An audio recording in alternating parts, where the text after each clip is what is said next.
एक जुमला, एक सेंटेंस इंसान की लाइफ कैसे बदल सकता है। एक नौजवान कपड़े की गठरी लेके तिजारत करने जा रहा है। इमाम साहब ने कहा, कहाँ जा रहे हैं आप? कहा तिजारत करने के लिए। फरमाया उलमा की मजलिस में बैठा करें। नौजवान ने इस बात को एक्सेप्ट कर लिया। उलमा की मजलिस में बैठना शुरू किया। 1 2 3 4 5 6 4,000 से ज्यादा उलमा की मजलिस में बैठे और उनसे सीखा। और इतना सीखा कि उस नौजवान ने सीखने के बाद कुरान और हदीस से 12 लाख रूल्स निकाल करके उम्मत मुहम्मदिया को अता फरमाया। दुनिया उस नौजवान को 80 हिजरी में कूफा में पैदा होने वाले साबित की पीठ से इमाम आज़म अबू हनीफा के नाम से याद करते हैं। सुभान अल्लाह, नारे तकबीर, नारे रिसालत, उलमाए किराम, सुभान अल्लाह। मैं नारा लगाने वाला था, आपने लगा दिया। उलमाए किराम का इस्तिक़बाल हम पर इसलिए लाजिम है कि ये नाइबे नबी है। अब नबी नहीं आएंगे, नबी का जो काम है ये उलमा ही करेंगे। इसलिए जो उलमा की ताज़ीम करता है उसने नबी की ताज़ीम कर। जो उलमा की बात माना उसने नबी की बात माना। एक और मिसाल दूं आपको कि एक जुमला उलमा की मजलिस में बैठा करे, कितना बड़ा इनकलाब लाया। अपने इंडिया की बात करता हूँ, वो कूफा वाले थे। इंडिया में एक नौजवान, गुफ्तगू अलाउ नहीं है मेरी तकरीर में गुफ्तगू अलाउ नहीं। एक नौजवान किताब की दुकान पर किताब बेच रहा। मुसाफिर ने जाते समय कहा, खाली बेचोगे या पढ़ोगे भी? उसने ले लिया। किताब की दुकान से चंद रुपये बाप की इजाजत के बगैर जेब में डाल ले और मदरसा में पढ़ने चला गया। 1 दिन 2 दिन 1 महीना 1 साल 2 साल, चंद सालों के बाद वही नौजवान इतना बड़ा अल्लामा बन गया कि अकेले उसने लंदन में वर्ल्ड इस्लामिक मिशन बनाया, अमेरिका में जामिया मदीनतुल इस्लाम बनाया, कनाडा में दारुल उलूम आलिमिया बनाया, अपने दिल्ली में जामिया हजरत निजामुद्दीन औलिया बनाया। अकेले उस अल्लामा ने बेंगलोर में जामिया हजरत बिलाल बनाया, कलकत्ता में दारुल उलूम ज़ियाउल इस्लाम टिकिया पारा हावड़ा बनाया, टाटा में मदरसा फैजुल उलूम बनाया, पटना में इमारा शरइया जो देवबंदियों का था उसकी रीढ़ की हड्डी तोड़ने के लिए कल्बे पटना में इदारा शरइया बनाया। दुनिया उस अल्लामा को 5 मार्च 1925 शेख अब्दुल लतीफ की पीठ से पैदा होने वाला अल्लामा अरशदुल कादरी के नाम से याद। माशाअल्लाह। ये मैं क्यों बोला? 1 sentence can change your life. एक ही बात आपकी जिंदगी बदलने के लिए काफी है। ये कब होगा? जब तबीयत खास हो, सीखने की नीयत से जलसे में शरीक हो। और अगर सीखने की नीयत नहीं है तो फिर बेकार है शिरकत। आपसे ज्यादा लोग घूम रहे हैं, इनकलाब वो नहीं लाए। इनकलाब वो लाते हैं जो उलमा की मजलिस में बैठकर वक्त का हाफिज मिल्लत बनता है, वक्त का मुजाहिद मिल्लत है, वक्त का ताजुल शरिया बनता है। अब मेरी गुफ्तगू शुरू हो रही है, चूंकि ये उर्स का प्रोग्राम है, इसलिए सबसे पहला सवाल आपसे ये, सोशल मीडिया के जरिए हो या लाइव हो या फेस टू फेस हो सकता है आप लोग उर्से चिश्तिया तेगिया में गए थे। कहाँ लिखा? किस किताब में आया? You have any proof, any reason, any reference, any dialogue from Holy Quran, from Holy Hadith, any talks, any lie? Yes, I have proof. एक मरने वाले से सवाल होता है, मन रब्बुका, हु इज योर लॉर्ड, तुम्हारा रब कौन? इसका जवाब यस में दे या नो में दे, पॉजिटिव में दे या नेगेटिव में दे, रिजल्ट आउट नहीं होता, मार्क्स नहीं मिलते। 33% भी नहीं, 33 भी नहीं। दूसरा माँ दीनों का, व्हाट इज योर रिलीजन, तेरा दीन क्या है? इस सवाल के जवाब पर भी रिजल्ट आउट नहीं। तीसरा सवाल, that is final and last question, What was saying about this man? मा कुंता तक़ूलु फी हादा रजुल, इस मर्द के बारे में क्या कहते हैं? हादा इसमें इशारा करीब के लिए आता है। मुहक्किकीन इस हवाले से दो कौल पेश करते हैं।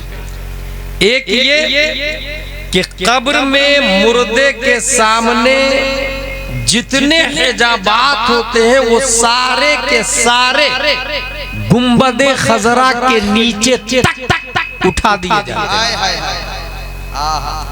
मरने वाला आपके गांव की कब्रिस्तान में दफन है, मगर आंखें खोलता है नकीरैन के सामने तो गुंबदे खजरा के मकी अपने कब्र में जलवाबार नजर आता है।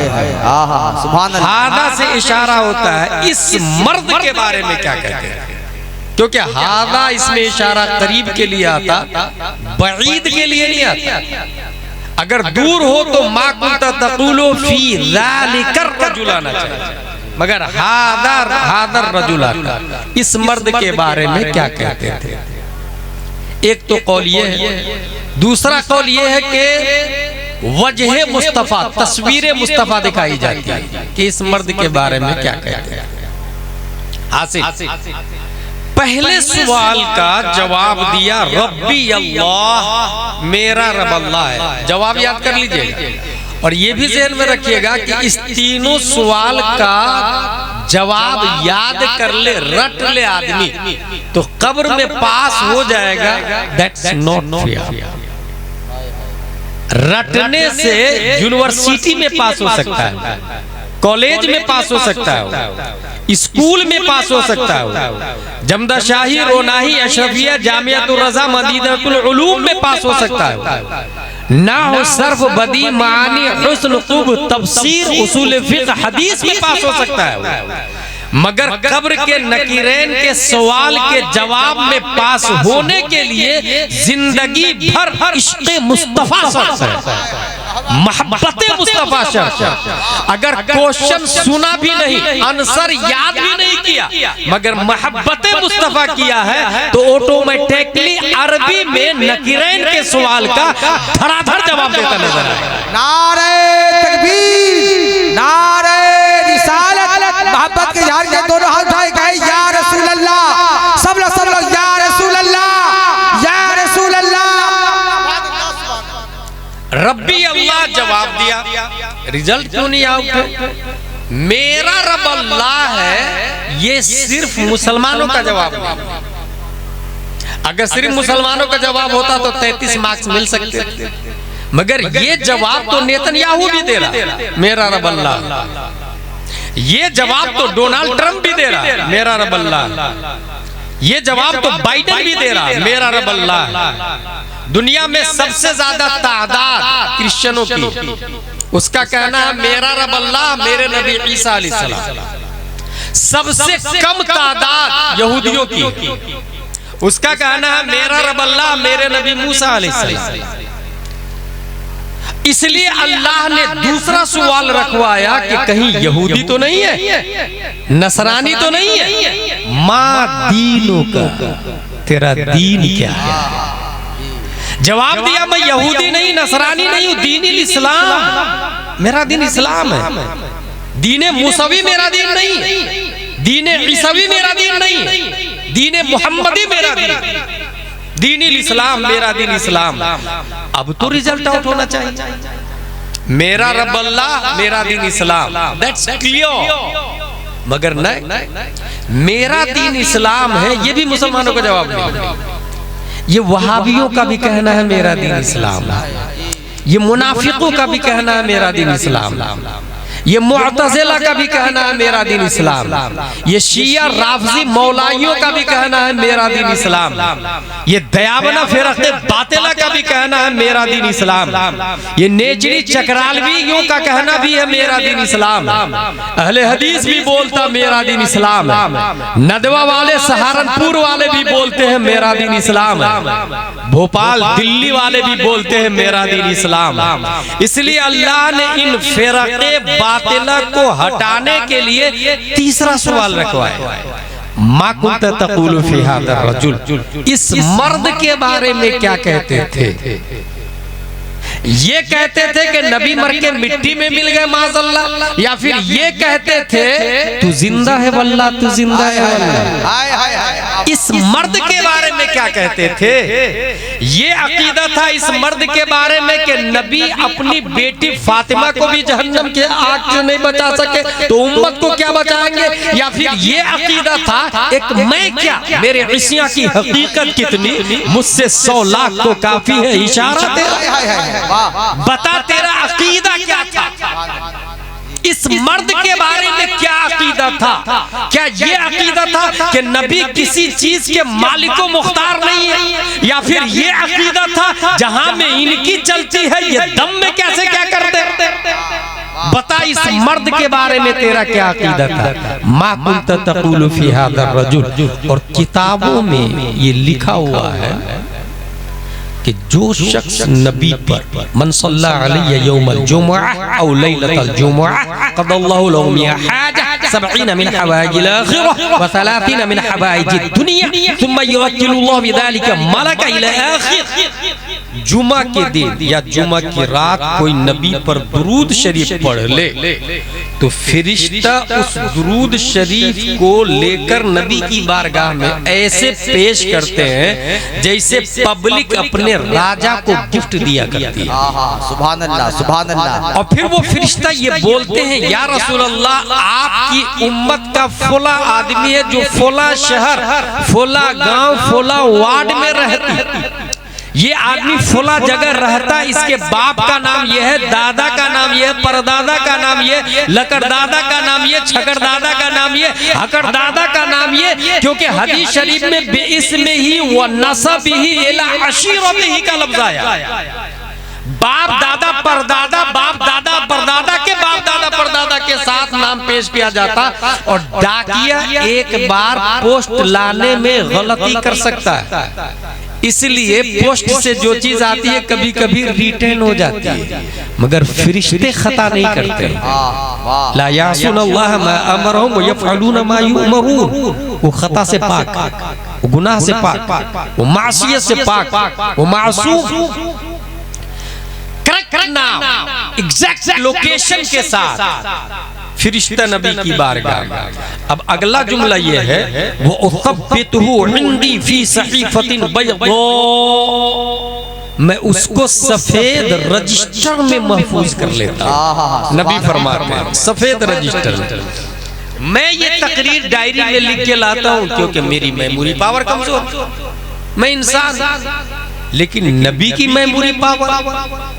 इस हवाले से सिर्फ इतना याद रखिएगा आप, दुनिया में जितने न्यूटन, आइंस्टाइन, केपलर, ज़रक़ाली, अरस्तु, सुक़रात, बुक़रात, गैलीलियो, टेको बराही, स्टीफन कर्लियोन, एपीजे अब्दुल कलाम तक क़यामत तक जितने साइंटिस्ट आएंगे, बल्कि सिर्फ साइंटिस्ट तो कोई माना नहीं रखते, औलिया, अंबिया, रुसुल, बुलगा, फज़ला, फुसहा, उलमा, जितने लोग आएंगे इन तमाम लोगों की अक्ल रेगिस्तान से एक जर्रे रेत की तरह यानी रेगिस्तान से एक जर्रा को डिवाइड किया गया तो तमाम लोगों की अक्ल बनी है।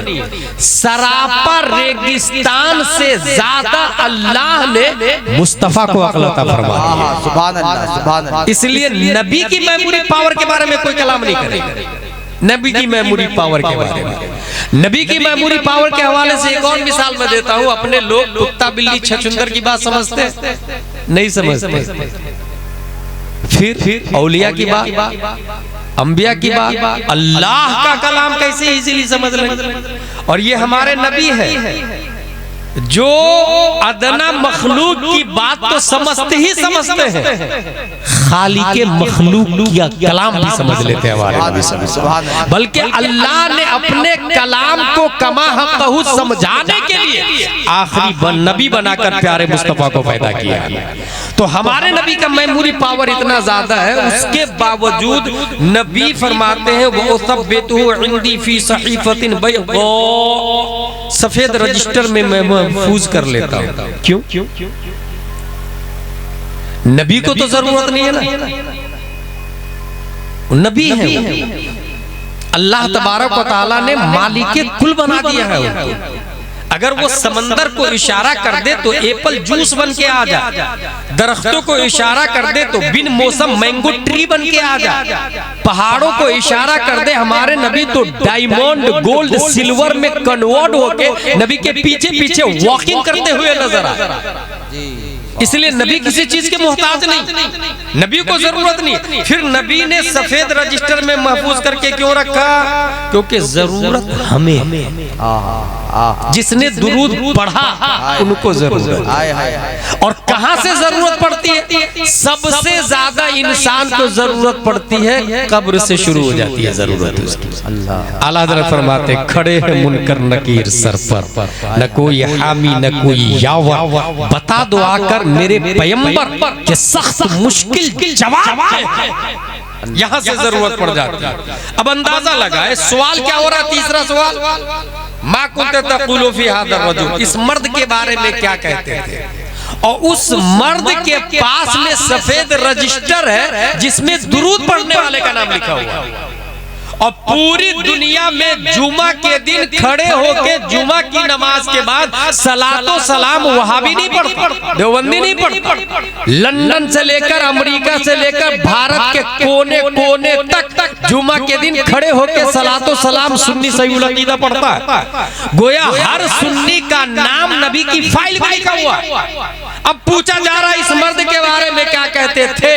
बईद नहीं है कि नबी ये फरमा दे नकीरैन इनसे न पूछो मैं कौन हूं, मेरी फाइल में तो नाम लिखा हुआ है, मुझसे पूछ लो ये कौन है, मुझसे पूछ लो ये कौन है, क्योंकि नबी की फाइल में नाम लिखा हुआ है। यहीं से हुजूर सल्लल्लाहु तआला अलैहि वसल्लम की शनाख्त करेगा, वो नबी को पहचान लेगा, नबी उनको पहचान लेंगे। और इस तरीके से तीनों क्वेश्चन का आंसर कंप्लीट हुआ रसूलुल्लाह सल्लल्लाहु तआला अलैहि वसल्लम। ये तीसरे क्वेश्चन का आंसर है। उसके बाद गैब से आवाज आएगी। अब उर्स की दलील आ रही है, नम का नौमतिल उरूस, सुभान अल्लाह, सो जा जैसे उरूस सोती है।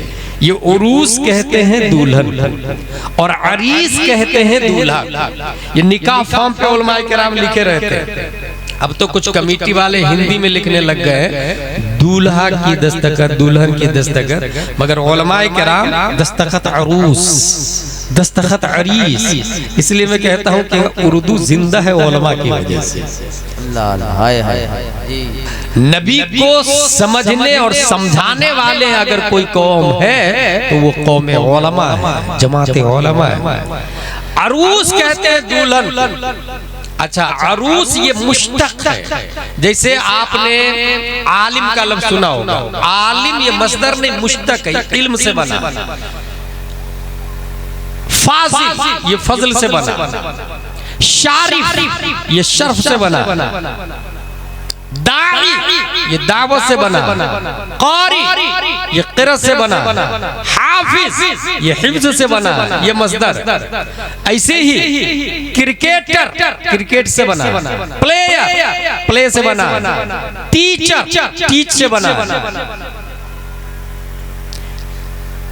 ऐसे ही अरूस उर्स से बना, अरीस उर्स से बना। पता ये चला आलिम इल्म के बगैर नहीं हो सकता, ऐसे ही अरूस उर्स के बगैर नहीं हो सकता। तो उर्स का लफ्ज मुस्तक की सूरत में हदीस शरीफ के अंदर आया है, लिहाजा कोई भी दलील मांगे तो कहिएगा हाँ हदीस शरीफ में आया ना उर्स का लफ्ज। मुस्तक की सूरत में नम कनौमतिल उरूस आया, सोजा जैसे दुल्हन सोती है, मगर हाँ ये उसके लिए आया है जो तीनों क्वेश्चन का आंसर दे देता।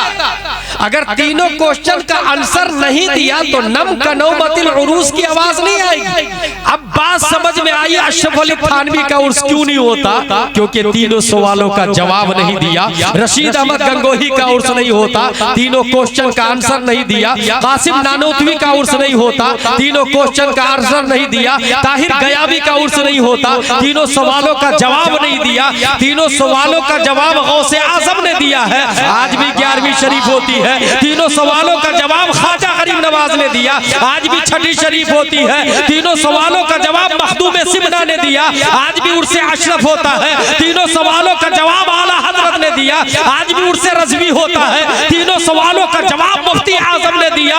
उर्स नूरी होता है, ताजुश शरिया ने दिया। उर्स ताजुश शरिया होता है, ये साहिबाने उर्स तेगिया चिश्तिया ने दिया। आज उनका उर्स हो रहा है। नारे तकबीर, नारे रिसालत, उर्स मुक़द्दस चिश्तिया तेगिया कॉन्फ्रेंस, अल्लामा मुफ्ती गुलाम दिलानी अज़हरी। माशाअल्लाह माशाअल्लाह, सुभान अल्लाह सुभान अल्लाह सुभान अल्लाह। बात ये समझ में आ गई कि उर्स का लफ्ज हदीस शरीफ में आया, मगर उसके लिए आया जो तीनों सवालों का जवाब देता है। इसीलिए जो लोग कहते हैं उर्स हराम है, ये कौन लोग हैं? जवाब ही नहीं दिए। और ऐसे ही है जैसे देखिए वो बात कर रहे हैं फोन से, मेरी गुफ्तगू में बात अलाउ नहीं, सुना नहीं आपने? One sentence can change your life का मतलब समझा आपने?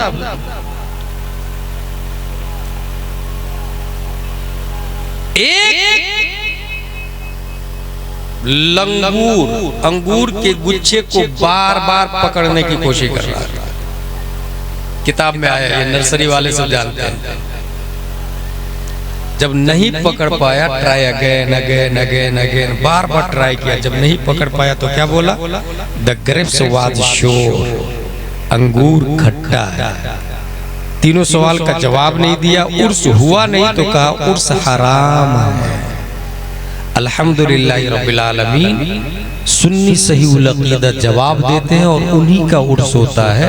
और इसी से ये समझ में आ गया जिनका उर्स होता है वो मुर्दा नहीं जिंदा है। सुभान अल्लाह सुभान अल्लाह। और वो सो रहे हैं, ये हदीस शरीफ से साबित है। सुभान अल्लाह। नम कनौमतिल उरूस, सो जा जैसे दुल्हन सोती है। एक दूसरा चैप्टर है मेरी गुफ्तगू का जो आज हालात के हिसाब से है। उर्स जिंदों का होता है और जितने साहिबाने उर्स है, जितने लोगों का उर्स है, उन सब की लाइफ पे गौर कीजिएगा। ये लोग स्कूल, कॉन्वेंट, सेंट पायस, सेंट जोसेफ के पढ़े लिखे नहीं है, ये लोग मदरसे के पढ़े लिखे होते हैं। और मैं स्कूल का मुखालिफ नहीं, लेकिन ये जरूर है कि अगर आप ये चाहते हैं कि फिर से कोई अल्लाह का वली आए, फिर से कोई सरकारे सुरकाही आए, फिर से कोई मुजाहिद मिल्लत आए, तो ये तमाम के तमाम मदरसे के प्रोडक्ट हैं। अगर आपका बच्चा स्कूल जा रहा है और आप तमन्ना कर रहे हैं खालिद बिन वलीद की, तो इसका मतलब ये है कि आप जमीन में, खेत में हल जोतने के बाद, हल चलाने के बाद उसमें बीज बोया बबूल की और तमन्ना कर रहे हैं गेहूं की। अगर बच्चा स्कूल जा रहा है तो खालिद बिन वलीद और सलाहुद्दीन अय्यूबी की तमन्ना मत करें, एपीजे की तमन्ना करें, जावेद अख्तर की तमन्ना करें। अगर बच्चा मदरसा जाता है तब मुफ्ती अख्तर की तमन्ना करें, तब सलाहुद्दीन अय्यूबी की तमन्ना करें। ये एक बुनियादी बात है। अच्छा, सिर्फ और सिर्फ तमन्ना कोई करता है, लौ कान हादल इल्मु युद्रकु बिल मुना मा कान यब्की फिल बरिय्यत जाहिद। अगर तमन्ना से इल्म हासिल हो जाए तो रूए जमीन पर कोई भी गैर आलिम नहीं बचे। तमन्ना से, इसका मतलब मेहनत करनी होगी। इसकी एक और दलील दूं मैं आपको, तालीम के बगैर किसी का उर्स नहीं होता। ये भी ज़हन में रखिएगा, जितने औलिया किराम है जिनका उर्स होता है वो सब के सब आलिम हैं। कोई हाफिज भी है, कोई कारी भी है, कोई मुफ्ती भी है, कोई मुजद्दिद भी है, कोई मुहक्किक भी है, कोई मुफस्सिर भी है। अगर कोई आलिम नहीं है तो वो वली नहीं है, और वली नहीं है तो उर्स नहीं होता। वली होने के लिए आलिम होना शर्त है, ये ज़हन में रखिएगा।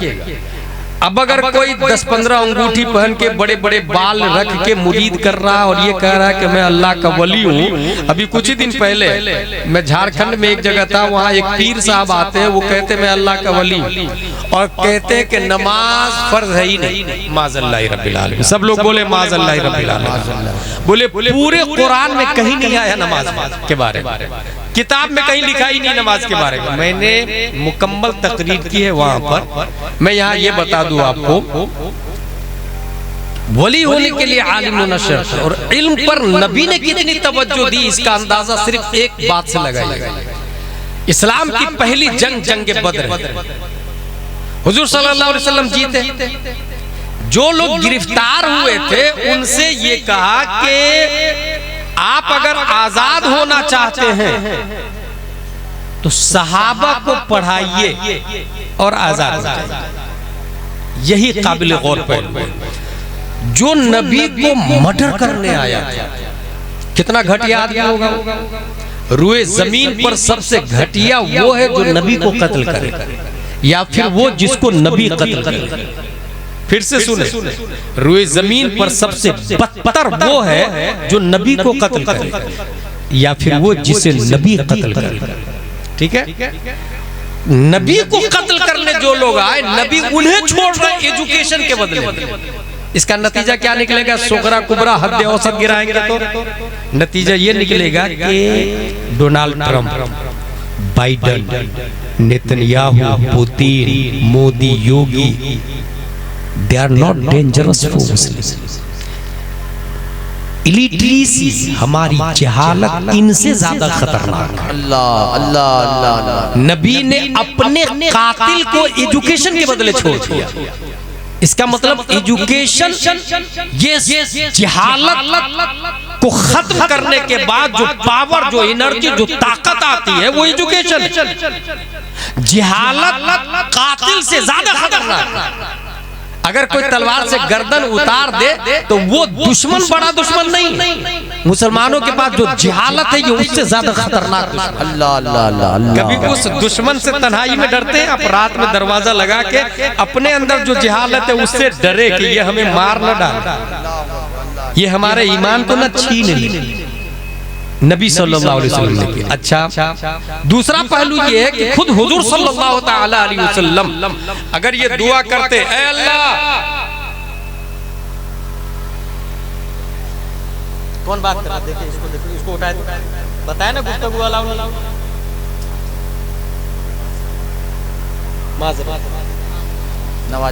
दुरूद शरीफ पढ़ते, अल्लाहुम्मा सल्ली अला सय्यिदिना व मौलाना मुहम्मद व आलिहि व सहबिहि बारिक वसल्लम, सलातो व सलाम अलैका या रसूलल्लाह सल्लल्लाहु अलैहि वसल्लम।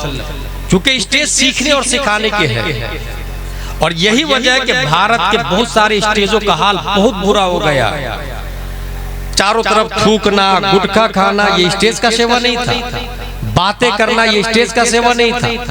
बल्कि मैं कुछ ऐसे बिहार और नेपाल के जलसे को जानता हूँ जिसमें 40 लाख 50 लाख खर्चा हुआ और नतीजा जीरो निकला है उसका। जीरो नतीजा निकला। इसलिए समझने की जरूरत। हुजूर सल्लल्लाहु ताला अलैहि वसल्लम अगर ये दुआ कर दे, ऐ अल्लाह अबू जहल को मार डाल, तो अल्लाह मारता कि नहीं मारता? इजाबत का सेहरा, इनायत का जोड़ा, दुल्हन बन के निकली दुआए मोहम्मद। इजाबत ने झुक के गले से लगाया बड़ी नाज से जब दुआए मोहम्मद सल्लल्लाहु अलैहि वसल्लम। नबी जो दुआ करे वो कबूल हो जाता, नबी जो बद्दुआ करे वो कबूल हो जाता। तो अगर नबी फरमा दे अल्लाह अबू जहल को मार डाल, तो अल्लाह मार देता। लेकिन नहीं, नबी ने मस्जिद नबवी में ये दुआ नहीं की, जंगे बद्र में आके दुआ की। इसका मतलब क्या हुआ? मेहनत करनी पड़ेगी। काम करना पड़ेगा, सबब को अपनाना पड़ेगा।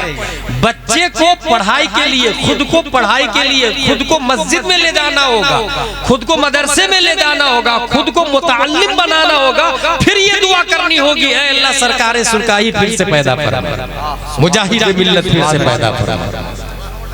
ये बुनियादी बात। तो इलिटरेसी, कोई भी वली बगैर इल्म के वली नहीं बनता। जब तक आलिम नहीं वो वली नहीं बन सकता। अब रहा ये कि आलिम की दो लाइन, एक तो ऑक्सफोर्ड कैम्ब्रिज वाली लाइन भी और दूसरी लाइन ये मदरसा वाली। तो ऑक्सफोर्ड का पढ़ा लिखा वो आलिम में दाखिल है कि नहीं? शेख सादी की बात बताओ, हम लोगों के हवाला नहीं, शेख सादी जिन्होंने गुल से तालिकी, बहुत बड़े बड़े, वो कहते हैं बजुज यादे दोस्त हरचे कुनी उम्र जायस, बजुज सिर्रे इश्क हरचे बेखानी बितालत, सादी बुशू लोहे दिल अज नक्श गैर हक, इल्मे के राह हक न नुमायत जहालत। दोस्त की याद के अलावा कुछ पढ़ा तो बेकार है। बजुज यादे दोस्त हरचे कुनी उम्र जाया, दोस्त को के अलावा किसी को याद किया उम्र को बर्बाद किया। बजुज सिर्रे इश्क हरचे बेखानी बेतालत, इश्क के राज के अलावा कुछ पढ़ा बेतालत बातिल है। सादी बुशू लोहे दिल अज नक्श गैर हक, दिल से गैर हक के नक्शे को मिटा डाल।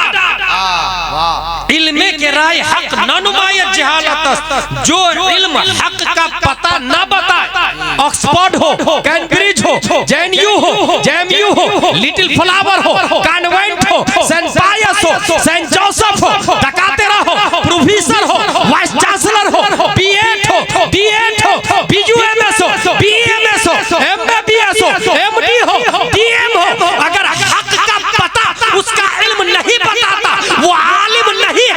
ये हक का पता ये मदरसा बताता है, जामियातुल रज़ा बताता है, जमना शाही बताता है, मदीनतुल उलूम बनाता है, मदारिस हनफिया बताता है, ये ताजुश शरिया वाले बताते हैं, मुजाहिद मिल्लत बताते हैं, सरकारे सुरकाही वाले बताते हैं। पता ये चला जो इल्म हक का रास्ता बताता है उसका पढ़ने वाला ही नाइबे नबी होगा, उसी के लिए मुस्ता है, उसी के लिए जन्नत है, वही काबिले इत्तिबा। नारे तकबीर, नारे रिसालत, मसलके आला हजरत फैज़ाने सरकारे सुरकाही चिश्तिया तेगिया कॉन्फ्रेंस। माशाअल्लाह माशाअल्लाह। इसलिए दीनी तालीम इल्मे दीन जिसको पढ़कर इंसान अमल करके पढ़ के इंसान साहिब उर्स बनता है, ये कंपल्सरी है। अच्छा, हम लोग ये कह के इग्नोर कर देते हैं कि ये मदरसा मस्जिद तक। उमर फारूक आजम कहते हैं मार्केट में दुकान वो नहीं लगा सकता जो आलिम ना हो।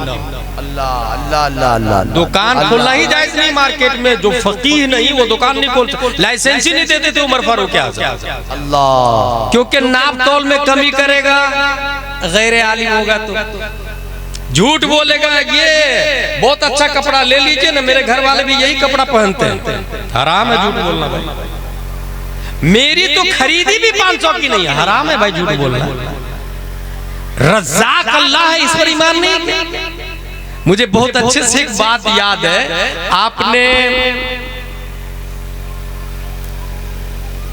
कभी लड़की तलाशने के लिए, आप लोग लड़का तलाशने के लिए, लड़की तलाशने के लिए कहाँ तलाशते हैं? मेरी बेटी शादी करनी है, मुझे कोई अच्छा घर हो तो देखिएगा, यही बोलते ना अपने रिश्तेदारों से, अपने दोस्तों से, अच्छे घर। ये अच्छा घर से क्या मुराद लेते हैं? आरसीसी, कंक्रीट, 2 मंजिला 3 मंजिला। भाई ये जो जुमला है उस पे गौर करें आप। अच्छा घर, रुए जमीन पर सबसे अच्छा घर अल्लाह का घर है जिसे मस्जिद कहा जाता है। सुभान अल्लाह। कभी मस्जिद में जाके अपनी बेटी के लिए शौहर तलाश किया? अपना दामाद मस्जिद से तलाश करके लाए। क्या पैगाम है? किसी ने सोचा ऐसा? एक आदमी था ऐसा, और उसी आदमी की वजह से कयामत नहीं आ रही। और ऐसे आदमी हर जमाने में रहते हैं। उसकी बेटी जब जवान हो गई तो रोजाना मस्जिद में जाके चेक करने लगा। हाय हाय देखा हाँ ये नौजवान डेली आ रहा, भाई तू मेरी बेटी से शादी करेगा? हाय हाय हाय। उसने कहा हुजूर मेरे पास कुछ भी नहीं है, मैं कैसे करूंगा? अब होने वाले ससुर का जवाब सुनो। अल्लाह के घर में पहली सफ में तकबीरे उला के साथ दाएं तरफ 5 वक्त की नमाज पढ़ने से बढ़ के और कौन सी दौलत हो सकती है? सुभान अल्लाह, सुभान अल्लाह। अल्लाह के घर दाएं तरफ तकबीरे उला के साथ 5 वक्त की नमाज पढ़ने से बढ़ के भी कोई दौलत है? शादी तो तू ही करे, हो गई शादी। आगे सुन, जब बाप ऐसा होगा तो जाहिर सी बात है उसकी बेटी कैसी होगी? दुल्हन की डोली उठ गई, शौहर के घर पहुंची। दुल्हन कहती है मेरे सरताज वो कोने में टोकरी के अंदर क्या रखा हुआ? शौहर ने कहा कि वो आधी रोटी है, कल के लिए रखी हुई है। अल्लाह। आधी रोटी आज खाई, आधी रोटी कल के लिए रखी हुई है। क्या आपके पास एफडी नहीं, बैंक बैलेंस नहीं? क्या हमारे यहाँ 1 क्विंटल 2 क्विंटल चावल नहीं एक्स्ट्रा होता? आधी रोटी है, गौर कीजिए।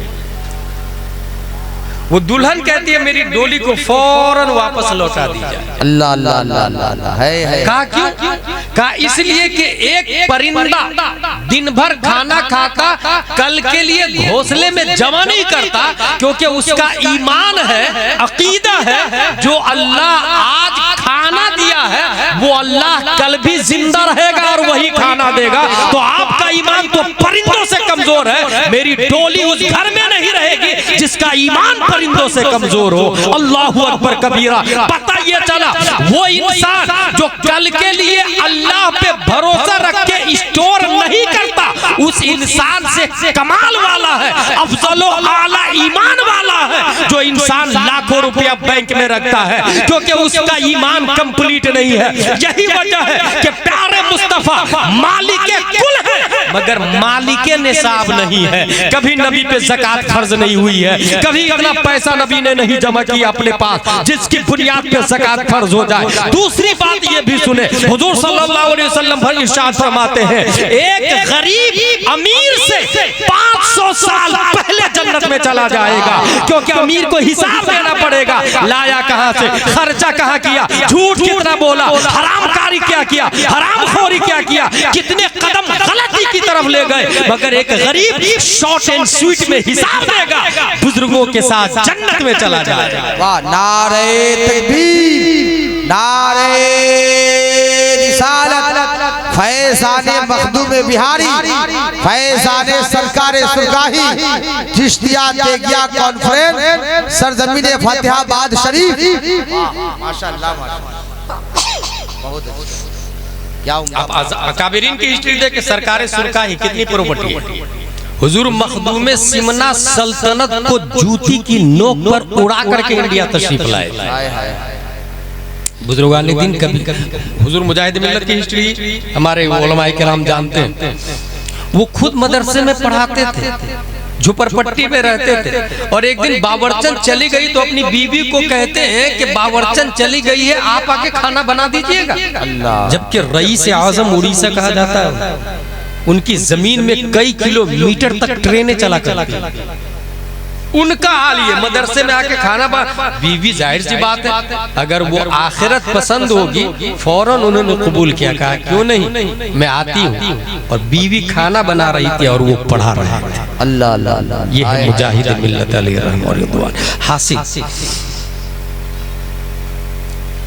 मस्जिद में जाके लड़का ढूंढे, उसके बाद मदरसे का नंबर आता है, मदरसे में जाके लड़का ढूंढे। कौन किसका मार्क्स अच्छा है, नौह में किसका अच्छा नंबर है, सर्फ में किसका अच्छा, तफसीर में किसका अच्छा नंबर है, कुरान शरीफ की क़िरात में किसका अच्छा नंबर है, हिफ्ज में किसने एक बैठक में पूरा कुरान सुना दिया, मैं उससे अपनी बेटी की शादी करूंगा। अखलाक किसका, कौन अपने उस्ताद की अच्छी कद्र करता है, मैं उससे अपनी बेटी की शादी करूंगा। और गवर्नमेंट के स्टाम्प पेपर 100 रुपए के स्टाम्प पेपर पर मैं लिख के दे सकता हूँ, अगर आपका दामाद मदरसे का फारिग है, वो गरीब तो हो सकता है, शराबी नहीं हो। होगा।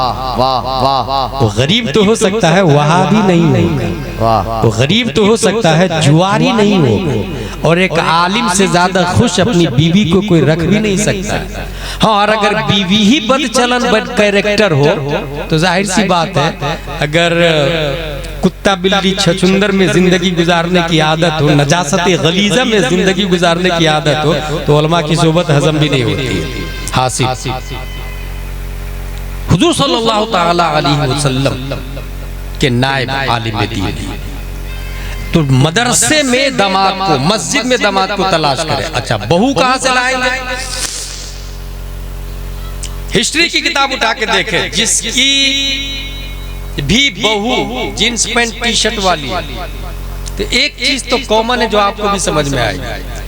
पहली सदी हिजरी के मुजद्दिद उमर बिन अब्दुल अजीज, दूसरी सदी हिजरी के मुजद्दिद इमाम मोहम्मद बिन इदरीस शाफई, तीसरी सदी हिजरी के मुजद्दिद इमाम अबू हामिद अल असफराइनी, चौथी सदी हिजरी के मुजद्दिद इमाम गजाली, इमाम अबू हामिद, तीसरी के इमाम अबुल हसन अशरी, चौथी के इमाम अबू हामिद अल असफराइनी, पांचवी के इमाम गजाली, छठवीं के इमाम फखरुद्दीन राजी, सातवीं सदी हिजरी के मुजद्दिद इमाम तकीयुद्दीन अद-दकीक, आठवीं सदी हिजरी के मुजद्दिद इमाम ज़ैनुद्दीन इराकी, नवीं सदी हिजरी के मुजद्दिद अल्लामा जलालुद्दीन सुयूती है, 10वीं सदी हिजरी के मुजद्दिद मुल्ला अली कारी, 11वीं सदी हिजरी के मुजद्दिद मुजद्दिद अल-फ़सानी है, 12वीं सदी हिजरी के मुजद्दिद शाह अब्दुल अजीज मुहद्दिद देहलवी है, 13वीं सदी हिजरी के मुजद्दिद शाह अब्दुल कादिर बदायूनी है, 14वीं सदी हिजरी के मुजद्दिद आला हजरत रदियल्लाहु ताला अन्हु है, जिसको हम सब जानते हैं। यहाँ ये बताना मकसूद है, ये जितने ये 1400 साल के मुजद्दिद है, इनकी हिस्ट्री उठा के देखे, एक भी मुजद्दिद की माँ जींस पैंट और टी शर्ट वाली नहीं थी। वाह वाह। एक भी मुजद्दिद की मां। इसका मतलब यह है कि अल्लाह के वली जींस पैंट और टी शर्ट वाली के पेट से नहीं पैदा होता है, वो हमेशा नकाब वाली पेट से पैदा होता है, नकाब पहनने वाले पेट से पैदा होता है। इसका मतलब अगर बहू लानी हो तो कहां से लाएंगे? नकाब वाले घर से, जिस घर में नकाब का चलन। कुछ ऐसी लड़कियां कि आई डोंट लाइक नकाब, मुझे नकाब पसंद नहीं, उसकी माँ को नकाब, ऐसे घर से लड़की लाए मत।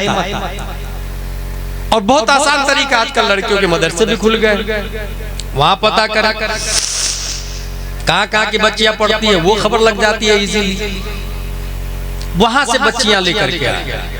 अगर वो बच्ची आलिमा होगी तो इंशाअल्लाह अज़ीम, एक बहुत मशहूर आदमी का सेंटेंस है नेपोलियन बानापोर्ट का, give me an educated mother I shall promise you civilized and educated nation.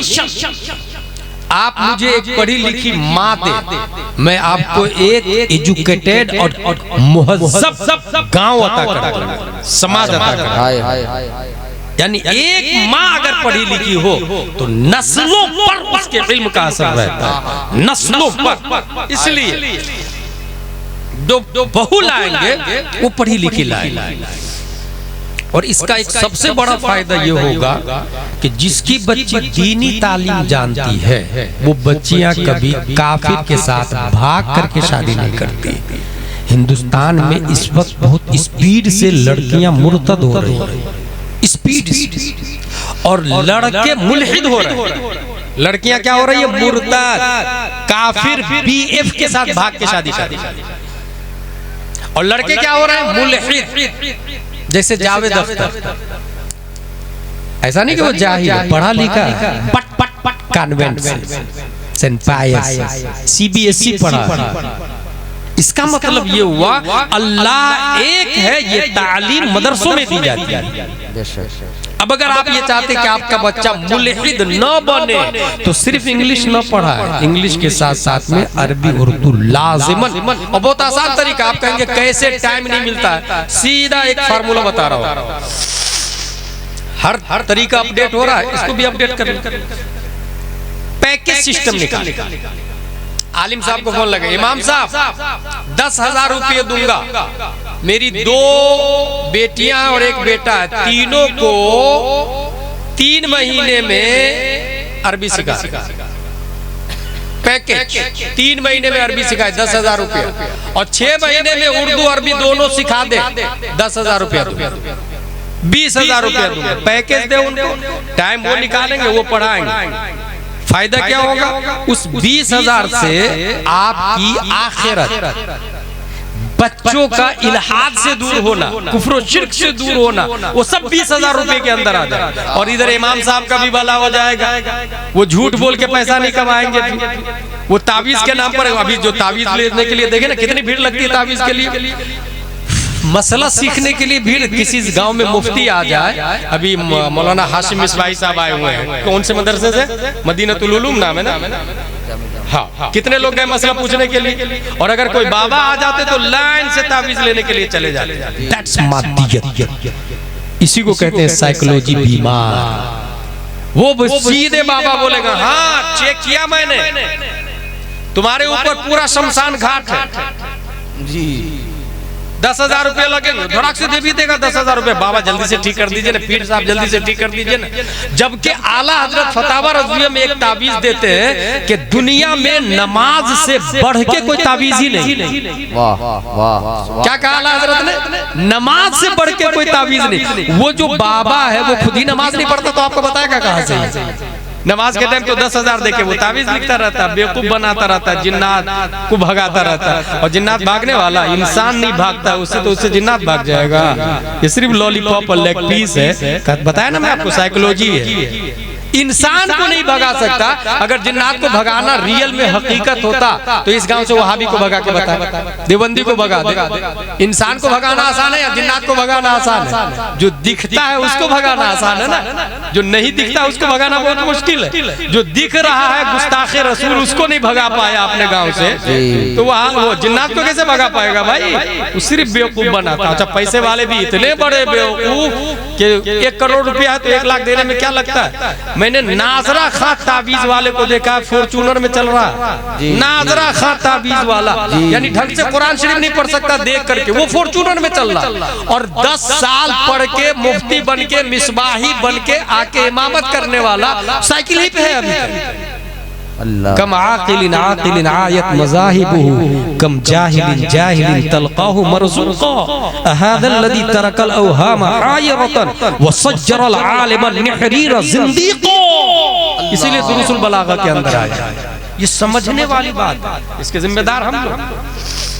हासिल हमारी गुफ्तगू का आखिरी हिस्सा वो ये है कि जो बच्चियां मुर्तद हो रही है, जो बच्चे मुल्हिद हो रहे हैं, इसको कैसे रोका जाए, उसके 12 सॉल्यूशन, 12 पॉइंट। नंबर 1, कुलूब में खौफ खुदा व शर्म नबी सल्लल्लाहु तआला अलैहि वसल्लम का फुक़दान है, ये दाखिल किया जाए। यानी अपनी बच्चियों को, अपने बच्चों को बैठा करके अल्लाह का डर बताए। जैसे उसको बोले सीसीटीवी के सामने कोई चोरी करता है, क्योंकि कैमरा में आ जाएगा ना, उसको बताए कि ये किरामन कातिबीन है, जो सीसीटीवी कोई माना नहीं रखता उनके सामने, वो नोट कर रहे हैं हम क्या कर रहे हैं, अल्लाह देख रहा। तो अल्लाह से डर, नबी की शर्म के मरने के बाद नबी के सामने चेहरा दिखाया जाएगा। क्या मुंह लेकर के जाएंगे हम? यही चेहरा लेकर के जाएंगे जो 24 घंटा में एक बार भी सच नहीं बोला, एक बार भी मुअज्जिन की आवाज पर लब्बैक कह के मस्जिद में नहीं गया। क्या चेहरा दिखाएगा? तो अपने बच्चों के दिलों में खौफ दे, नबी की शर्म बताए। रीजन नंबर 2, मुस्लिम घरानों में मगरिबी माहौल की पजीराई, जैसे बेटी को जींस पैंट पहनाना, स्कर्ट पहनाना, मगरिबी लिबास पहनाना और उस पे खुश होना। तीसरी चीज, दुनियावी तालीम से हद दर्जा लगाओ और इस्लामी तालीमात से दूरी। अगर कोई मेहमान आया, अपनी बेटी 5 साल की बेटी को बुलाया, मेरी 5 साल की बेटी है, पूरा ट्विंकल ट्विंकल याद कर लिए, सुना तो बेटी, वो पूरा सुनाएगी। Twinkle twinkle little star, how I wonder what you are up above the world so high, like a diamond in the sky when the burning sun is set, when the sky with you is wet, then you show your little light, twinkle twinkle all the night. शाबाश शाबाश, जेब से निकाल के उसको देंगे 500 रुपए। गलत। उस बच्चे को मेहमान के सामने पेश करो और ये कहे कि मेरी बेटी ने अव्वल कलेमा माना के साथ में याद कर लिया, और कहे बच्चों को सुना, वो बच्ची सुनाएगी अव्वल कलीमा तय्यब ला इलाहा इल्लल्लाह मुहम्मदुर रसूलुल्लाह, पहला कलिमा सिवाय अल्लाह के कोई माबूद नहीं, मोहम्मद सल्लल्लाहु अलैहि वसल्लम अल्लाह के सच्चे रसूल हैं, ये मीनिंग के साथ में सुना दे, अब उसको इनाम दे। अब जो इनाम देंगे तब उसका शौक बढ़ेगा, और जिसके दिमाग में ये बात होगी कि अल्लाह एक है बचपन में, तो कभी ये बात उसके दिमाग से मिट नहीं सकती। ए बैठिए ना आप लोग, बैठिए ना भैया, भैया बैठिए आप लोग, है कमेटी के लोग हैं वहाँ, आप बैठ जाइए, बैठ जाइए।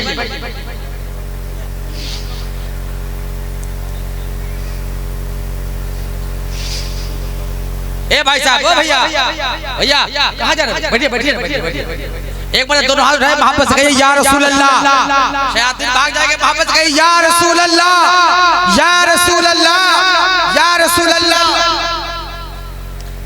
रीजन नंबर 4, आला तालीम के चक्कर में शादी में ताखीर करना। मेरी बेटी अभी MBBS कर लिए, MD कर ले, 2 साल में फिर शादी करूंगा, ये हो रहा है ना, 2 साल बाकी MD कर ले फिर शादी करूंगा।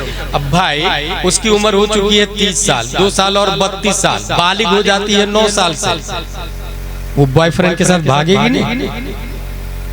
आधी जिंदगी तो तालीम में खत्म हो गई। ये कौन सी तालीम है भाई? तालीम इंसान के लिए है या इंसान तालीम के लिए? गौर कीजिए, तालीम इंसान के लिए या इंसान तालीम के लिए? यकीनन सब कहेंगे कि तालीम इंसान के लिए। जब तालीम इंसान के लिए है और इंसानियत ही खत्म हो रही है तो बचा क्या? फिर उस तालीम पर लानत नहीं है जिससे इंसानियत खत्म हो रही है। अच्छा पैगाम। इसलिए शादी करके भी पढ़ सकते हैं ना, शादी करके पढ़े ना। मिस्र में मैंने देखा है, शौहर भी पढ़ता, बीवी भी पढ़ती, बच्चे भी पढ़ते रहते, शादी करके पढ़े। शादी में ताखीर हुई, गुनाह के जिम्मेदार हम, मुर्तद के जिम्मेदार हम। हमारी बेटी काफिर के साथ भाग के शादी की, उसका जिम्मेदार उसका बाप है जिसने शादी में ताखीर की। रीजन नंबर 5, वक्त गुजारी के लिए फिल्में, ड्रामे, सीरियल्स, कॉमेडी, फाशो, हयासोज वीडियोस देखना। हर घर में देखिएगा बड़ी स्क्रीन लगी हुई, रिमोट वहीं पे रखा रहता है, सोफा लगा हुआ है, शौहर भी, बीवी भी, बेटा भी, बेटी भी, सब बैठ के देख रहे हैं। अब बताइए, एक भी ऐसी मूवी, ऐसा सीरियल, ऐसा ड्रामा बताए जिसमें बेहयाई ना हो। और कोई भी सीरियल बगैर लड़की के तो कंप्लीट ही नहीं होती। और मोस्टली सीरियल्स में शादी का मामला गलत तरीके ही से भी सिखाया जाता है। लव को फरोग दिया जाता है, मोहब्बत को फरोग दिया जाता है, माँ बाप की बात नहीं मानी जाएगी, लड़की जो जिसको लाइक करे उससे शादी होगी, इस चीज को ज्यादा प्रमोट किया जाता है। नी जब उसमें गाने चलते होंगे तो कपड़े का कोई ठिकाना नहीं। अब जब वहाँ कम कपड़े में शौहर, बीवी, बेटा, बहन, बेटी सब बैठे हुए हैं तो ये बेहयाई आम तो वहीं से हुई ना। जब वहाँ देखा उसने कम कपड़ों में, तो ये यहाँ भी कम कपड़े में रहेंगे। इस चीज से भी अगर आपके अंदर हया है, हमारे अंदर हया है, तो एक साथ में मूवी न देखे, बल्कि देखना ही नहीं चाहिए। लेकिन कोई देख रहा है तो इससे ज्यादा गुनाहगार और हानिकारक है सब साथ में बैठ के देखना, उससे बेहयाई बहुत ज्यादा आम होती है। रीजन नंबर 6, मखलूक तालीम और GF BF को फैशन बना समझना। मखलूक तालीम मतलब कॉलेज में लड़का लड़की दोनों साथ में पढ़े। ये याद रखिएगा, अलमुसिल इलल खता खता, जो रास्ता गुनाह की तरफ जाता है वो रास्ता ही गुनाह है। और देखने से दिल माइल होता, देखने से प्लानिंग बनती, देखने से सोच बढ़ती है। मैं आपको एक हाई क्वालिटी की बात बताऊं, ये बात है 1856 ईस्वी में एक साइंटिस्ट पैदा हुआ है ऑस्ट्रेलिया में, not Australia, Australia, Vienna university में उसने पढ़ाई की। 25 साल पढ़ाई किया। ये वियना यूनिवर्सिटी वही है जहां हिटलर पढ़ने के लिए गया था, जिसकी वजह से सेकेंड वर्ल्ड वॉर हुआ था। हिटलर पास नहीं हो पाया था क्योंकि वो लड़ाकू था, जैसे अभी वो लोग लड़ रहे हैं, पढ़ाकू नहीं था। जैसे आप लोग सीखने की नीयत से बैठे हुए, अल्लाह ने तौफीक दी, फेल हो गया। 25 साल पढ़ने के बाद सिगमंड फ्राइड साइंटिस्ट ने कहा there are 3 kinds of personality, id, ego, super ego. इंसान की बॉडी में 3 सिफत है। Id, the impulse to please, seeking part of the mind that operates on the pleasure principle. It's the oldest and most primitive part of the mind. Ego, the conscious realistic part of the mind that operates on the reality principle. It's the part of the mind that mediates between the id and super ego. तीसरी किस्म super ego, the moralizing part of the mind. इसको आसान लफ्जों में बताओ, आपने गुलाब जामुन देखा, wow so beautiful, I want to eat it, बहुत अच्छा है, मैं खाने का मन कर रहा है, सो टेस्टी, मुझे खाना है, जाके खाया, इसको कहते हैं इट। पहली किस्म, कोई भी अच्छी चीज दिखे उसे हासिल करने की कोशिश करेगा, हराम है या हलाल, डोंट माइंड, डोंट केयर, इसको कहते हैं इट। पहला स्टेप, देखा, हासिल करना। जैसे बच्चा भूख लगी, उसे दूध चाहिए, माँ का दूध या दूसरे का दूध, हलाल या हराम इसकी परवाह नहीं होती, उसकी दूध चाहिए। दूसरा स्टेप कौन सा है? ईगो। उसमें ये देखता है कि नहीं, ये गुलाब जामुन अपना नहीं है, ये दूसरे का है, उससे पूछना पड़ेगा या खरीदना पड़ेगा, इसको कहते हैं मोरलाइजिंग पार्ट, अखलाकी तरीका, हलाल और हराम में तमीज। और तीसरी किस्म, अगर बगैर परमिशन के गुलाब जामुन खा लिया, बैड सुपर ईगो, परमिशन लेके खाया, गुड सुपर ईगो। ये अखलाकियात से ताल्लुक रखता है। इंसान गुड अखलाक भी होता है, बद अखलाक भी होता है, खूब अखलाक भी होता है, अच्छा अखलाक वाला और बुरे अखलाक वाला, 3 किस्में हो गई ना। सबसे इम्पोर्टेंट देखना है, ठीक है। अब यहाँ एक और बात मैं बताऊं, इसने 3 किस्में किया, 25 साल पढ़ाई करके, 25 साल पढ़ाई किया, क्या पढ़ा था? ABCDEFGHIJKLMNOPQRSTUVWXYZ, CBSE पढ़ा था। कब पैदा हुआ था? तारीख याद रखिएगा आप लोग, 1856 ईस्वी में। रुस्तम भाई, ठीक उसी साल अल्लाह ने भारत में एक साइंटिस्ट को पैदा किया।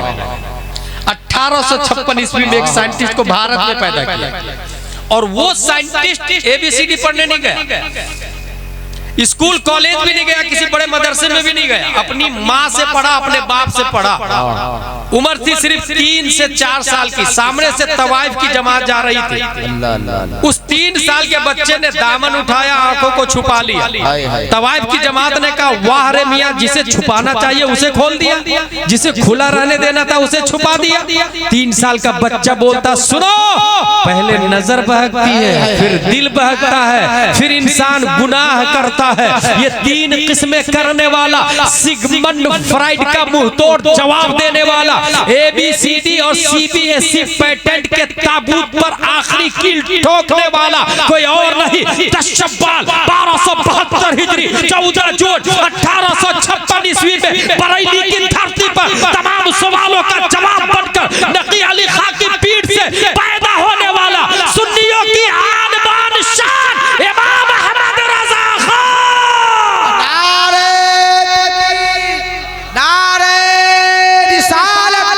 मसलके आला हजरत चिश्तिया तेकिया कॉन्फ्रेंस अल्लामा मुफ्ती गुलाम दिलानी अजहरी साहब क़िबला।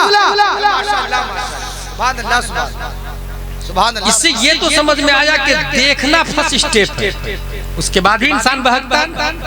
इसीलिए मखलूक तालीम, अगर आपकी बेटी लड़कों के बाजू में बैठ के कॉलेज कर रही है तो फ्यूचर क्या होगा उसका? जाहिर सी बात है, उसने देखा अच्छी लगी, साथ में रहेंगे, फिर वो आपसे बहस करेंगे कि मैं जिसको जानती हूँ उससे शादी करूंगी या तुम्हारे कहने से शादी करूंगी। नतीजतन वो काफिर के साथ भाग जाती है और मुर्तद हो जाती है, और गवर्नमेंट इसकी इजाजत देती है। आप कुछ नहीं कर सकते। आप कर सकते हैं तो ये कर सकते हैं कि ऐसी तालीम दे जिसकी बुनियाद पर बच्ची अपने वक्त की फातिमा ज़हरा बने, अपने वक्त की राबिया बसरिया बने, अपने वक्त की आयशा बने, अपने वक्त की खदीजतुल कुबरा बने। ऐसी तालीम कहाँ होगी? कॉलेज में न, स्कूल में न, मदरसों में ऐसी तालीम दी जाती है। माँ बाप की तरबियत पे डिपेंड करता है कि वो तरबियत कैसी दे रहे हैं। रीजन नंबर 7, गैर मोमिन लड़कों से मुस्लिम लड़कों की दोस्ती वो घर तक लाना। आपके बच्चे काफिरों से दोस्ती करते हैं, कुरान शरीफ में आया ला तत्तखिदुल काफिरीना औलिया मिन दुनिल्लाह, जायज ही नहीं। और अगर कर भी लिया तो घर तक नहीं लाए, और अगर किसी वजह से आया भी तो आपकी बेटी उससे बात कर रही है, फ्यूचर क्या होगा? यहां से मामला बिगड़ता है। इस तरीके से मामला और आगे चले जाते हैं। रीजन नंबर 8, लड़कियों का अपने भाई के गैर मुस्लिम लड़कों से बेतकल्लुफी से बात करना, ये इब्तिदा है। और मैंने बताया ना, अल-मुसिल इलल खता खता, जो रास्ता गुनाह की तरफ जाता है वो रास्ता ही गुनाह। रीजन नंबर 9, वालिदैन का अपने बच्चों की निगरानी न करना, कहाँ जा रहा, कहाँ से आ रहा, किससे मिल रहा, कोई फिक्र नहीं रहती। और ऐसे ही बच्चे शराबी, जुआरी, मवाली भी बन जाते हैं, फ्यूचर अपना खुद ही डिसाइड करते हैं। रीजन नंबर 10, लड़कियों का बगैर किसी महरम के मार्केटिंग करना। आप अपनी बच्ची को मार्केट भेज रहे हैं सामान खरीदने के लिए, गलत कर रहे हैं। महरम के साथ जाए, भाई के साथ जाए, बाप के साथ जाए, माँ के साथ जाए, अकेले मत भेजिए। रीजन नंबर 11, मेकअप करके जाना। अगर जाते भी है तो मेकअप की क्या जरूरत है भाई? सब्जी खरीदने मेकअप करके, बुराई यहाँ से जन्म लेती है। अच्छा पैगाम। रीजन नंबर 12, हर हाथों में मोबाइल होना। ये बहुत बुनियादी रीजन है। बहुत सारी शादियां मोबाइलों से हो गई, बहुत सारी बच्चियां मोबाइल से शादी करके मर गई, जहन्नम में चली गई। बहुत सारी बच्चियों की लाशों को जला करके खाक कर दिया गया। बहुत सारी बच्चियां अपनी माँ बाप की नाक कटवा चुकी है मोबाइलों की वजह से। और आप कहेंगे नहीं मेरी बेटी मोबाइल से पढ़ती रहती है, कब पढ़? खुसूसन आपको मैं टाइम बताता हूँ, क्योंकि हमारे पास भी लोग आते हैं, मैं भी दुनिया की सैर करता हूँ। रात में सोने के बाद कंबल के नीचे मोबाइल को डार्कनेस में करके, लाइट को कम करके, बारीक राइटिंग में चैटिंग करके, आपको पता भी नहीं चलेगा क्या लिखा उसमें। मोबाइल देखेंगे पता भी नहीं चलेगा। ऐसे 9 से लेकर 11 के बीच में आप उसका मोबाइल चेक करें। बच्ची अगर बड़ी हो गई, ये कंबल के नीचे मोबाइल रख करके बहुत आसानी से चैटिंग करती है। और आप जाएंगे तो देखेंगे सो रही है, मोबाइल उसके हाथ में होगा। आप निकले वहां से मोबाइल चालू। तरीके मुख्तलिफ होंगे। वो हेडफोन लगा के बात भी करेगी, आपको पता नहीं चलेगा। सामने वाले को ये कहेगी अपने बॉयफ्रेंड को, तुम बोलो मैं चैटिंग से जवाब दूं। क्या कर लेंगे? आवाज उसकी नहीं आएगी, उसके क्वेश्चन का आंसर चैटिंग से दे रही है। इसलिए निगरानी बहुत सख्त जरूरी है। अल्लाह तबारक व तआला हम सबको कुरान शरीफ, हदीस शरीफ, फिक़्ह शरीफ पढ़ने, समझने, अमल करने की तौफीक अता फरमाए। दुनिया में हर डिपार्टमेंट में टीचर होते हैं। अल्हम्दुलिल्लाह ये किताब है, शायरों के टीचर मैं समझता हूँ इस एरिया में सैफ रजा कानपुरी साहब है। इस किताब को सैफ रजा छपरावी, और इस किताब में एक शेर बताऊं मैं आपको, पढ़ने से क्या फायदा होगा। इसमें लिखा इधमा फिल गार की आयत बताती है यही, मोनी से खैरुल वरा सिद्दीक अकबर आप हैं सरकार के अव्वल खलीफा, मरहबा दीने हक का रास्ता सिद्दीक अकबर आप हैं। ये जो शेर है, ये शेर बता रहा है कि हम मौलाई नहीं, हम राफजी नहीं। बाज़ाब्ता अभी मौलाई लोग हजरत अली को हजरत अबू बकर से अफजल कह रहे हैं, और ये किताब बता रही कि हजरत अबू बकर अफजल, और यही कुरान और हदीस में आया। तो सुन्नियत सीखने के लिए सुन्नी उलमा, सुन्नी शायर, सुन्नी नकीब, सुन्नी खतीब, ये सब होना चाहिए। खतीब नकीब शायर को बुलाने से पहले भी देख लीजिएगा कहीं वो मौलाई वाला तो नहीं, क्योंकि खतीब भी मौलाई हो गए, पीर भी मौलाई हो गए, और शायर भी मौलाई हो गए। बहुत पहले मैंने निशानदेही भी की थी, और पता भी नहीं चलता और इंसान मौलाई हो जाता। बाज़ाब्ता ईरान से करोड़ों रियाल आ रहे हैं मौलाइयत को फरोग देने के लिए।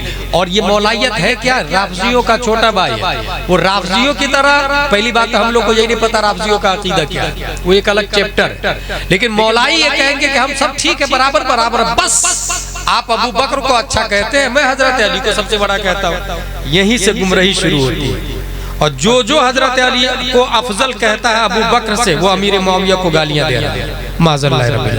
और जिसने अमीर मुआविया को गाली दी वो कभी जन्नती हो ही नहीं सकता, क्योंकि वो सहाबी रसूल है। अल्लाह तबारक व तआला हम सबको कुरान शरीफ, हदीस शरीफ, फिक़्ह शरीफ, मसलक आला हज़रत शरीफ पढ़ने, समझने, अमल करने की तौफीक अता फरमाए। वमा अलैना इल्लल बलाग। अस्सलामु अलैकुम।